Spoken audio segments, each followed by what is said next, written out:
Good afternoon, everyone. I'm News 8 meteorologist Ashley Baylor in the News 8 Now Stream Center on this scorching, sweltering, searing, ridiculously hot day outside. You know, it's nice and cool in here, so as soon as I go outside, I say, okay, it doesn't feel too bad, and about 30 seconds later, I said, okay, time to go back in. And I tell you, I was born in the Gulf of Mexico. I was born down in Biloxi, Mississippi. I feel like it's in my DNA to be able to handle this heat and humidity. I'm not doing it. So let's take a look here. You can see that once again, we are under this extreme heat warning across most of the state. I mean, okay, it might feel a little bit cooler along the shoreline in New London County, but probably not by very much. If you remember yesterday, most of the state had heat indices over the century mark. There were some places even screaming up towards 115. Now look at these temperatures alone. We're at 99 degrees in Hartford. It's also 99 in Windsor Locks, 99 in Meriden. So, okay, the cooler spots, Bridgeport and New London, temperatures are in the upper 80s there, but you have to factor in the humidity. Now, dew points are in the upper 60s from Windsor Locks to Hartford, Meriden, Willimantic, so that will affect the heat index a little bit. But for the most part, dew points are in the low to mid 70s. So right now, it feels like 102 in New Haven, feels like 105 in Waterbury, 111 in Torrington, where the dew point is about 80, and it feels like 104 in Hartford. Now, we're in good company here.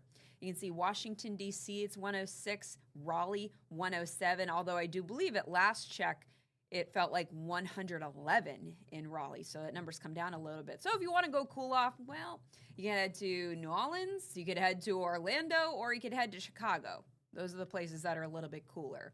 Well, let's zoom in a little bit closer. Look at this, Elizabeth City, North Carolina, my former viewing area, so it's down near our sister station at Wavy.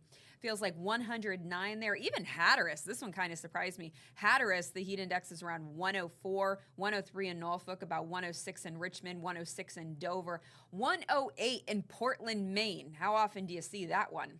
All right. Let's put the heat aside for a second. Let's look at our satellite and radar composite. On a day like this, it would be nice to at least get a few puffy clouds to move over that hot sunshine. No such luck today. Okay, a few in the distance here in Hartford, but not enough. It is 99 in the capital city, closer to the shoreline in Long Wharf. We are sitting at about 93 degrees. So it would be nice to get a little more of a breeze, but at least there is one kicking up from time to time. You can see winds are, for the most part, streaming out of the west anywhere between 3 to about 15 miles per hour, but a little more of a breeze would be nice on a day like this. So here's our hour by hour, which will show you mainly clear skies as we go through the overnight hours. Tomorrow, we're going to see quite a bit of sunshine again. There may be a few more scattered clouds on Wednesday. And as we go into the afternoon, you'll notice this particular computer model does show a few flickers of green, which does indicate the chance for maybe a pop-up shower or thunderstorm. So we'll see how that goes. It won't be anything widespread. It'll be very hit or miss. Our temperatures will come down a little on Wednesday, more into the low and mid 90s. So it's not going to be as screaming hot as it has been yesterday or today, but yeah, still pretty hot and muggy. And we get into Thursday, things are going to change drastically. A cold front will come through. That is going to usher in not only some showers, but some much cooler air. I mean, we go from highs in the 90s to highs only in the 70s. So we're talking about a pretty significant temperature drop going between today, tomorrow, all the way to Thursday. Tonight, clear skies, mild and muggy. Temperatures will be in the mid 70s. Tomorrow, hot and humid again. As I said, there could be an isolated thunder shower, but I think that'll be the exception and not the rule.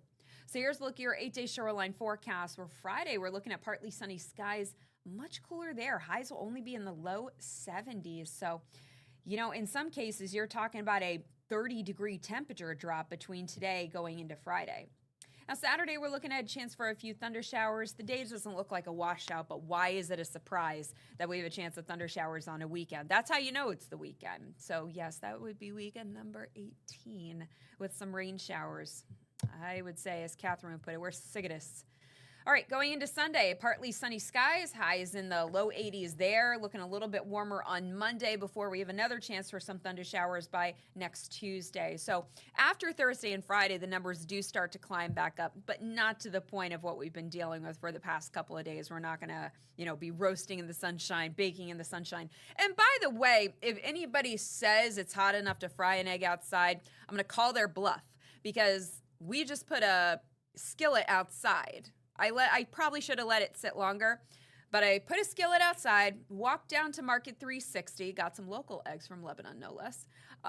Did go out there, attempt to fry an egg in the skillet, nice little scrambled egg, but it didn't quite pan out, no pun intended.